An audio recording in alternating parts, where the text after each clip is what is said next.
دیکھیے بڑا کیٹیگوریکل سوال، چونکہ تھوڑی سی گفتگو ہوئی، میں چاہتا ہوں اسی پہ گفتگو ہو جائے. یہ جو 11 اگست کے موقع پہ کراچی میں جو بین الاقوامی غلاموں نے خاص طور پہ نان گورنمنٹل آرگنائزیشنز کے نام پر جو کچھ بھی دھندا رچایا، پہلی مرتبہ میں نے اپنی زندگی میں پہلی مرتبہ دیکھا یہ اقلیت ہمارے سر کا تاج ہے صاحب، اس پاکستان کا حصہ ہے. یہ سفید جو مطلب پرچم کے اندر خاص طور پہ رنگ ہے، یہ انہی کی نمائندگی ہے اور رہے گی ہمیشہ.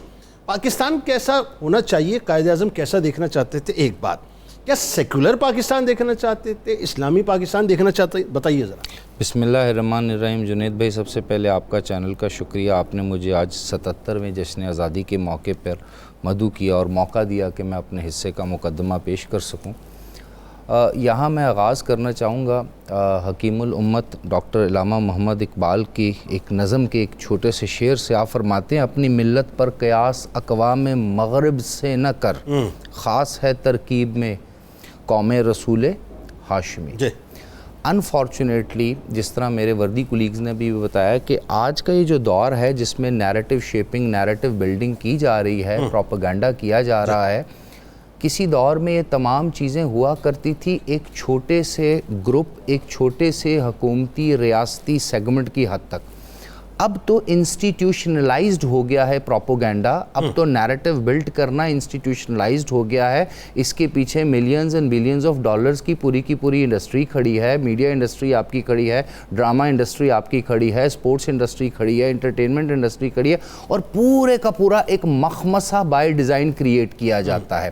اب اس مخمصے میں جو پچھلے سوری ٹو سے جب ہمارے ہاں ماڈرنائزیشن کے نام پر دور 2001 میں 21ویں صدی میں شروع ہوا تھا، تو ہمارے کچھ رہنما اس وقت پاکستان کی جو باغ دوڑ سنبھالتے تھے وہ اسلامک ماڈرنائزیشن کے نام پر اس سیکولرزم کو لے کر کے بھی آئے تھے. اور جب وہ اس سیکولرزم کو لے کر کے آئے تھے اور پورے کا پورا انہوں نے تانا بانا میڈیا اور باقی انڈسٹری کا بنایا گیا تھا، تو تب ہی اس کی بنیاد رکھ دی گئی تھی کہ جو موجود ہے اس کی ذہن سازی اس طریقے سے کی جائے گی کہ جو اس کا ماضی ہے وہ اس سے نجات حاصل کرے، وہ اس سے دور بھاگے. یہاں تک کہ جنید بھائی، میں بہت سی ایسی محافل میں گیا ہوں جہاں پر انفارچونیٹلی آپ اور میں اپنے ماضی کی جب کوئی بات کرتے ہیں، اپنے اخلاقی، تہذیبی، تمدنی، ثقافتی تاریخ کا کوئی حوالہ دیتے ہیں، تو لوگ ہمیں ٹریڈیشنلسٹ اور دھکیہ نوسی کہتے ہیں. اس حد تک آج کے نوجوان کو کمپرومائز کر دیا گیا ہے. تو قائد اعظم جو پاکستان چاہتے تھے، جس طرح آپ نے سوال کیا کیا وہ سیکولر تھا یا کیا وہ اسلامک تھا، سیکولرزم کی کوئی بحث کسی بھی طرح سے، کسی بھی فارم میں، کسی بھی حالت میں قائد اعظم کی زندگی میں نہیں تھی. قائد اعظم محمد علی جناح سیکولر بھی استعمال نہیں کیا، کبھی بھی نہیں.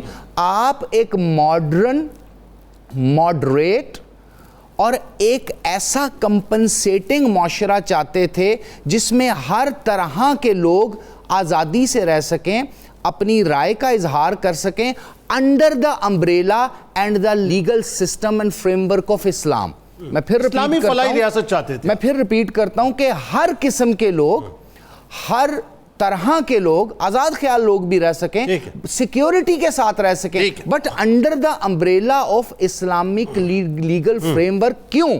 کیونکہ پوری دنیا میں پچھلے قریباً 1000 سال میں اسلامک لیگل فریم ورک نے ثابت کیا کہ 2.5 بر اعظموں پہ یہ ماڈریٹ اسلامک نظام رہا بھی، چلا بھی، اس کی بقا بھی ہوئی. اس میں سائنس نے ترقی بھی کی، اس میں تہذیب نے ترقی بھی کی، اس میں میوزک نے بھی ترقی کی، اس میں ہر اس شعبہ ہے زندگی نے ترقی کی جس کی انسانی تاریخ اور تہذیب کی تعمیر و ترقی کو ضرورت تھی. اس لیے قائد اعظم کا موقف ایک ماڈریٹ، ڈیموکریٹک، اسلامک پاکستان تھا، اسلامک پاکستان ہے. اور یہی وجہ ہے کہ قائد اعظم محمد علی جناح علیہ رحمہ نے جو نسل پرستی ہے، جو قومیت پرستی ہے، جو آپ لنگوسٹک جس کو کہتے ہیں، لاسانیت ہے، اس کو بالا طاق لاتے ہوئے آپ نے فرمایا کہ سب سے پہلے ہم مسلمان ہیں اور اسلامی تشخص، Islamic identity, Islamic history, Islamic ideals اور اسلامک اوریجنز کو ہی ہم اپنے لیے معیشت راہ بنائیں گے. جس طرح قائد اعظم علیہ رحمہ جب